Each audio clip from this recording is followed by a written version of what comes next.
Dünən siz dediniz ki, deməli, İsraildə açılan birinci Şiə dövlətidir Azərbaycan, belə söz dediniz də. O mənim sözüm deyildi, izləyici də yazıb onu. Mən üzündən oxuyurdum ki, İsrail mətbuatı Azərbaycan haqqında nə yazıb. İsrail mətbuatının Jerusalem Post'un məqaləsi idi ki, ilk Şiə dövləti, bu İsrail mətbuatının yazdığıdır. Amma əslində Şiə məsələsi əhalisinin əksəriyyəti Şiə olan, yəqin ki, belə də demək olar. 65% sünnidir, 65% Şiədir Azərbaycana. İndi ondan başlayaq ki, əgər tanımağa qalsa, ikinci müsəlman ölkəsi olub İran ki, İsraili tanıyıb. Bunu bilirsiniz. Başa düşmədim, kim tanıyıb? Kimi dediniz? İran tanıyıb İsraili.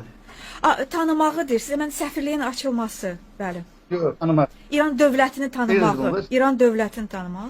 İran İsrailin tanınmasını. İndi mən sizə bir söz deyim. 48-ci ildə İsrail dövləti təşkil olur, yaranır. 9000 kvadrat kilometrdə. Mən nəyə görə bu tarixi rəqəmləri dəqiq bilirəm? Çünki sənətimə görə İran şunasam. 9000 kvadrat kilometrdə demək İsrail tanınır. Bunu ilk tanıyan 50-ci ildə olur Türkiyə. İran bundan qabaq tanımaq istəyirdi. Sadəcə olaraq ətrafında ərəb ölkələr olduğuna görə ehtiyat edirdi. İkinci bunu tanıyır İsraili. İran və 50-ci ildə Tehranda olur səfirlik, Təl-Əvivdə olur səfirlik, İranınki, İsrailinki. Bunu çox gizli saxlayırlar. Adı səfirlik getmirdi, qeyri-nümayəndəlik. Bilirsiniz, Sovet dövründə Stalinin vaxtında da səfirlik yox idi. Hər yanda gedirdi Pristavitelstva, nümayəndəlik gedirdi. Eyni şeydir, həm səfirlik, həm nümayəndəlik. 50-ci ildə deməli artıq İran İsraili tanıyır bir dövlət kimi. Və səfirliklər açılır. Və İranda İsrailin 6 nəfər diplomatı işləyirdi. 53-cü ildə İran müraciət eləyir Mossad'a. Mossad, bilirsiniz də, böyük təşkilatdır bu. KGB, onların təşkilatı. Müraciət edir ki, məndə bunu yaratmaq lazımdır.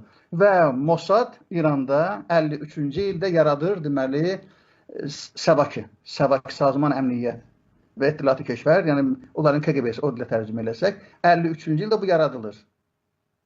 Deməli, Mossadın bazasında. Və bütün, necə deyərlər, SEVAK-da işləyənlər təhsillərini alırlar Təl-Əvivdə, Qüdsdə. Bütün kəşfiyyatı, xarici kəşfiyyat, daxili kəşfiyyat, hamısını örgədir İsrail bunlara. Və İranda olan SEVAK yaranır Mossadın bazasında. Mossad böyük təşkilatdır, Mossad ikisi.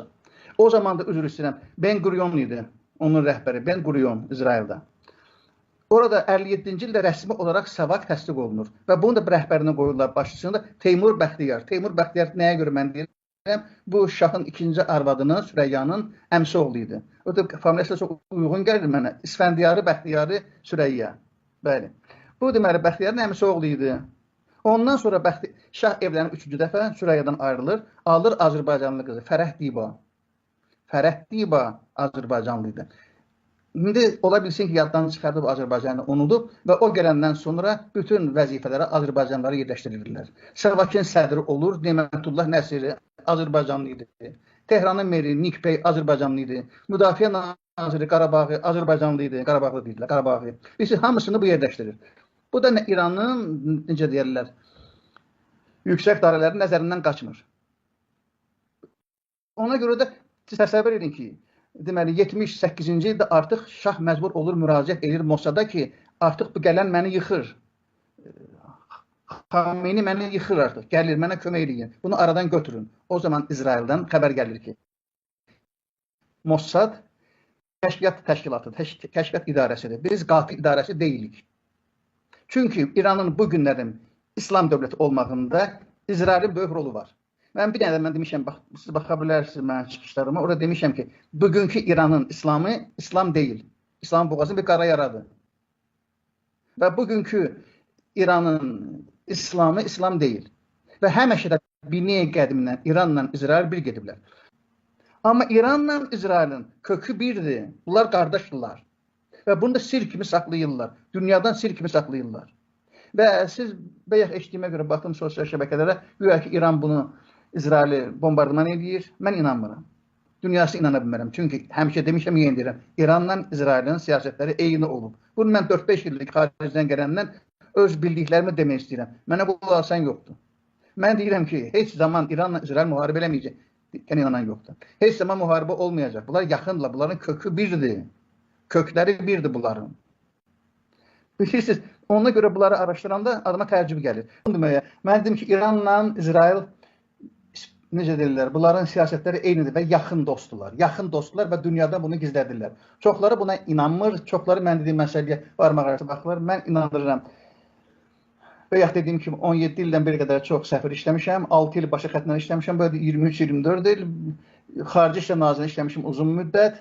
Bu hamısının üstü toplayanda gələcək mən çıxıb 26-27 ildə qısa-qısa ezamiyyətlərlə. Bir məsələni deyim sizə. Siz bilirsiniz ki, 2000-ci ildən 2007-ci ilə qədər İsraildə olan prezident Fars idi, İranlı idi. Bilirsiniz bunu? Yox, bilmirəm. Amma bilirsiniz, 2000 üzr istəyirəm, mən dedim 2000-ci 2007-ci ildə Koçemasa bu işləyib orada. Bu evdə də Fars dilində danışırdı. Anası da bunun Fars qızı idi, Gohər. Bilirsiniz, onda qəribə sual meydana çıxır. Bu nətər olur İranla, necə deyirlər, İranla İsrailin münasibətləri. Hətta İranın parlamentində Şamuel Xaym, onun da fraksiyası iştirak edirdi. Bu saat İranda mən deyə bilərəm sizə ki, təxminən bir xeyli sayda Yahudi yaşayır. Bunların həmişə yaxın olurlar bunlar. İnanın mənə. Elə məsələlər bu dünyada gedən gizli sirlərdir bunlar. Məndə az tirajlı olan kitablar da var, Yahudi ensiklopediyası var, məndə Təl-Əvivdə çıxır.